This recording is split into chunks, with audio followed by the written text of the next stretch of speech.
Hello my dear friends, welcome to Lucky Education. और आज हम डिस्कस करेंगे एक बहुत ही इंपॉर्टेंट टॉपिक जो आपको पॉलिटिकल साइंस में बहुत ही ज़्यादा यूज आता है, जिसका नाम है ऑर्डिनेंस। ऑर्डिनेंस को हम बोलते हैं अध्यादेश।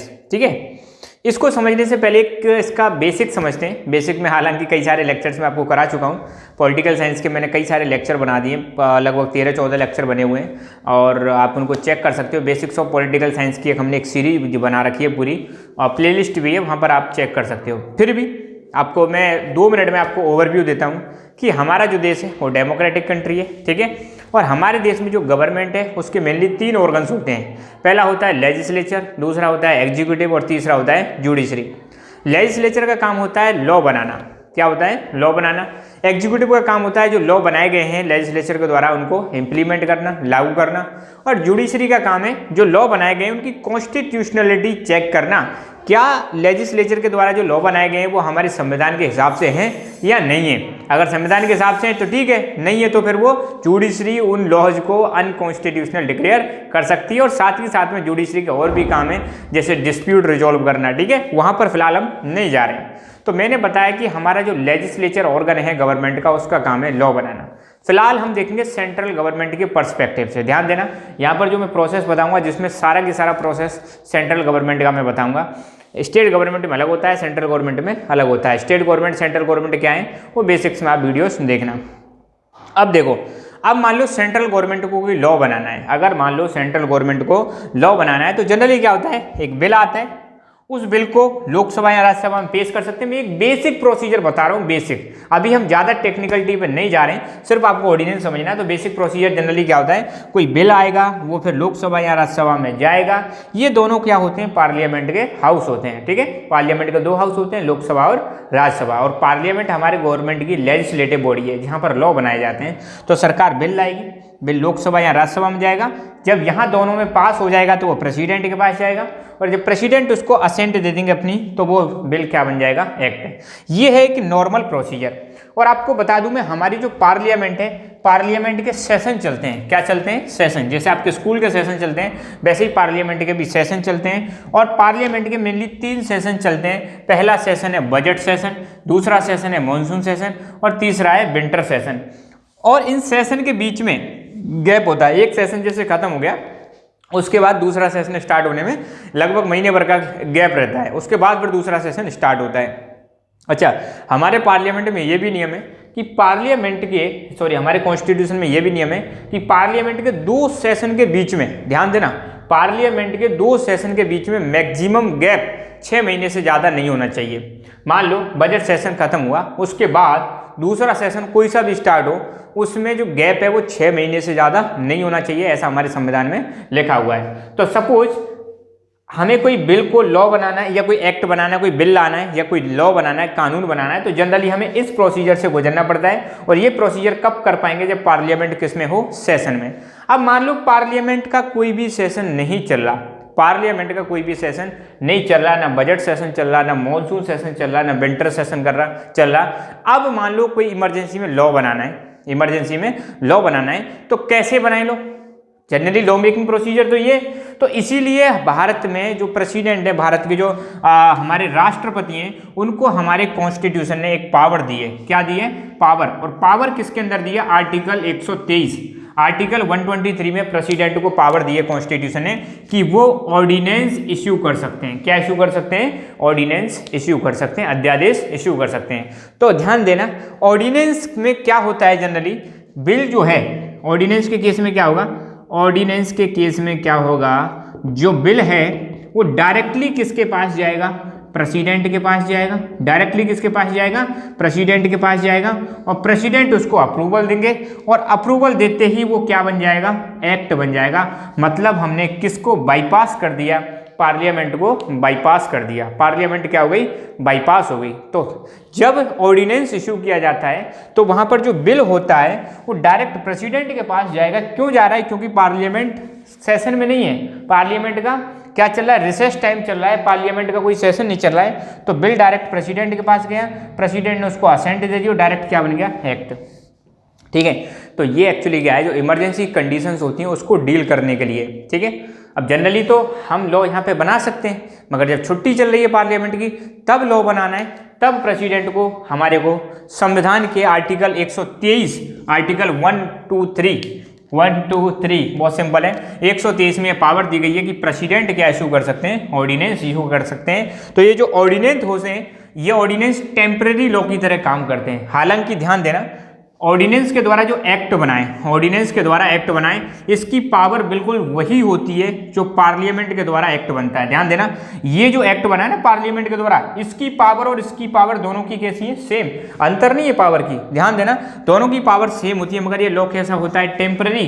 टेम्परेरी क्यों होता है, जैसे ही पार्लियामेंट सेशन में आएगी, जैसे ही पार्लियामेंट सेशन में आती है तो उसको पार्लियामेंट को इसको पास करना पड़ता है। पार्लियामेंट को क्या करना पड़ेगा, जो ऑर्डिनेंस है उसको पास करना पड़ेगा, और पार्लियामेंट ने पास कर दिया तो ये क्या बन जाएगा, एक्ट बन जाएगा परमानेंटली। कैसे बन जाएगा, परमानेंटली। पार्लियामेंट ने अगर उस पर कोई एक्शन नहीं लिया तो ये जो ऑर्डिनेंस है ये लैप्स हो जाएगा, खत्म हो जाएगा। कब तक खत्म हो जाएगा, ध्यान देना, पार्लियामेंट जिस दिन चालू होगी उसके 6 वीक के अंदर ये लैप्स हो जाएगा। 6 वीक का मतलब है 42 दिन, 42 डेज। कितना दिन, 42 डेज। मतलब जिस दिन पार्लियामेंट चालू हुई है उसके 42 डेज तक ही वैलिड रहता है। कौन वैलिड रहता है, हमारा ordinance. 6 weeks after reassembly of the parliament, parliament जब दोबारा से असेंबली होगी वो 6 वीक तक ही वैलिड रहता है। अब कोई पूछे कि मैक्सिमम वैलिडिटी कितनी है ऑर्डिनेंस की, तो मैक्सिमम वैलिडिटी है 6 मंथ 6 वीक्स।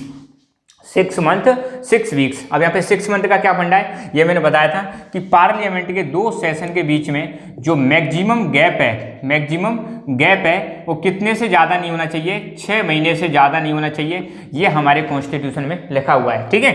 अब मान लो बजट सेशन और इनके बीच में गैप हो गया 6 महीने, मान लो 2 सेशन के बीच में 6 महीने का मैक्सिमम गैप हो गया। अब 6 महीने के बाद पार्लियामेंट मिलनी है, पार्लियामेंट को मिलना पड़ेगा। तो जब पार्लियामेंट मिलेगी उस दिन से 6 वीक के अंदर या तो इसको पास करा दिया जाएगा पार्लियामेंट में, अगर पास नहीं किया तो ये अपने आप लैप्स हो जाएगा, और पार्लियामेंट चाहे तो उसको डिसअप्रूव कर सकती है। तो डिसअप्रूव तो कभी भी कर सकती है, 6 वीक से पहले भी इसको डिसअप्रूव किया जा सकता है, ठीक है।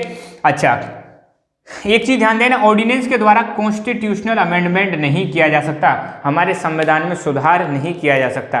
कई प्रकार के बिल पार्लियामेंट में लाए जाते हैं, ordinary bills, money bills, constitutional amendment bills. तो ध्यान देना, जो संविधान में सुधार करने वाले बिल होते हैं, संविधान में सुधार नहीं किया जा सकता बाय द ऑर्डिनेंस, है ना। ये चीज आप ध्यान रखना। तो यहाँ पे ये चीज क्लियर हो गई हमारी, ये चीज क्लियर हो गई, ये हो गया, ये क्लियर हो गया। अच्छा, अब प्रेसिडेंट ने जो ऑर्डिनेंस इशू किया है वो जस्टिसिएबल है। कैसा है, जस्टिसिएबल। मतलब क्या है, ये जुडिशियल रिव्यू के अंदर आता है, और जुडिशियल रिव्यू ये पावर है किसकी, सुप्रीम कोर्ट की। ये पावर किसकी है, सुप्रीम कोर्ट की है। सुप्रीम कोर्ट के अंडर में आ जाएगा अब ये मामला। अगर मान लो, अब ऐसा थोड़ी है कि प्रेसिडेंट कुछ भी एक्ट पास कर सकता है, कुछ भी मतलब ऑर्डिनेंस इशू कर सकता है। यहाँ पर भी प्रेसिडेंट की लिमिट है। पार्लियामेंट कुछ जैसे मतलब पार्लियामेंट के द्वारा जो एक्ट बनते हैं वो कैसे किसके अंदर आते हैं, जुडिशियल रिव्यू के अंदर आते हैं। ऐसे ऑर्डिनेंस जो है वो भी किसके अंदर आता है, जुडिशियल रिव्यू के अंदर आता है। मतलब ये है जुडिशियल रिव्यू का कि कोई भी ऑर्डिनेंस जो प्रेसिडेंट ने पास किया है, अगर वो कॉन्स्टिट्यूशन का वायलेशन करता है तो जुडिशरी मतलब सुप्रीम कोर्ट उस ऑर्डिनेंस को नल एंड वॉइड डिक्लेयर कर सकता है या अनकॉन्स्टिट्यूशनल डिक्लेयर कर सकता है। मतलब कहने का यह है कि ऑर्डिनेंस के द्वारा कॉन्स्टिट्यूशन की लिमिट को ब्रीच नहीं किया जा सकता, कॉन्स्टिट्यूशन के अगेंस्ट नहीं जा सकता, ठीक है। ये चीज भी आप ध्यान रखना कि जुडिशियल रिव्यू के अंदर आता है। अब ऐसा स्टेट में भी होता है, ध्यान देना, ऐसा नहीं है कि सेंट्रल गवर्नमेंट में ही प्रेसिडेंट के पास क्या है, ऑर्डिनेंस इश्यू करने की पावर है। सेम केस स्टेट में भी देखने को मिलता है। स्टेट गवर्नमेंट में जैसे प्रेसिडेंट होता है वैसे स्टेट गवर्नमेंट में गवर्नर होता है, और गवर्नर के पास भी पावर है आर्टिकल 213 के अंदर। किसके अंदर, 213 के अंदर। मतलब एक को इधर ले आओ बस, आर्टिकल दोनों एक जैसे हैं, या 123 है या 213 है। ऊपर क्या है 123 और गवर्नर के केस में क्या है 213। तो हमारा संविधान है जो कॉन्स्टिट्यूशन है, कॉन्स्टिट्यूशन का आर्टिकल नंबर 213 ये गवर्नर को पावर देता है। क्या पावर देता है कि गवर्नर ऑर्डिनेंस इश्यू कर सकता है, गवर्नर ऑर्डिनेंस इश्यू कर सकता है। तो ध्यान देना, ऑर्डिनेंस 2 केस में, अगर सेंट्रल गवर्नमेंट है तो जब पार्लियामेंट नहीं चल रही है तो ऑर्डिनेंस इश्यू किया जाएगा, किसके द्वारा? प्रेसिडेंट के द्वारा इश्यू किया जाएगा। और अगर स्टेट गवर्नमेंट का मामला है तो जब स्टेट का लेजिस्लेचर रिसेस की कंडीशन में मतलब नहीं चल रहा है तो इस केस में कौन ऑर्डिनेंस इश्यू करेगा? गवर्नर ऑर्डिनेंस इश्यू करता है। ठीक है, तो यहाँ पर मैंने लगभग सारी चीज़ें बता दी हैं। एक बार पुनः इसको एक बार रिकैप कर लेते हैं।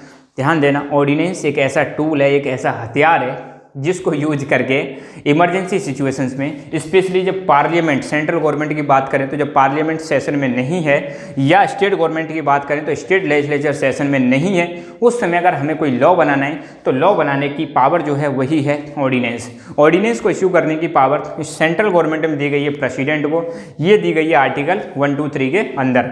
और स्टेट गवर्नमेंट में ऑर्डिनेंस इश्यू करने की पावर दी गई है किसको? गवर्नर को।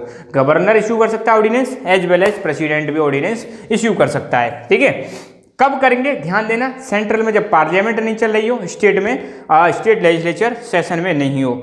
ऑर्डिनेंस में क्या होगा? बिल डायरेक्ट किसके पास जाएगा? प्रेसिडेंट के पास, और प्रेसिडेंट उसको अप्रूवल दे देंगे और एक्ट बन जाएगा। और स्टेट गवर्नमेंट का मामला है तो बिल डायरेक्ट किसके पास जाएगा? गवर्नर के पास, और गवर्नर उसको अपना अप्रूवल दे देगा। तो यहाँ पर मैंने गवर्नर भी डाल दिया है, तो उसमें भी ज़्यादा कुछ खास है नहीं।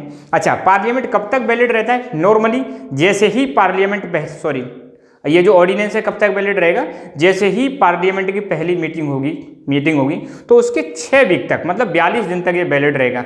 मैक्सिमम अगर पूछे तो मैक्सिमम 6 महीने 6 वीक। 6 महीने क्यों? क्योंकि पार्लियामेंट की 2 सेशन के बीच में मैक्सिमम गैप कितना हो सकता है? 6 महीने हो सकता है, इससे ज़्यादा नहीं हो सकता, ये कॉन्स्टिट्यूशन में लिखा हुआ है। पार्लियामेंट के द्वारा प्रेसिडेंट के द्वारा जो ऑर्डिनेंस इश्यू किया जा रहा है, इसकी पावर बिल्कुल सेम होती है जैसी हमारे पार्लियामेंट के एक्ट बनते हैं उसके बराबर।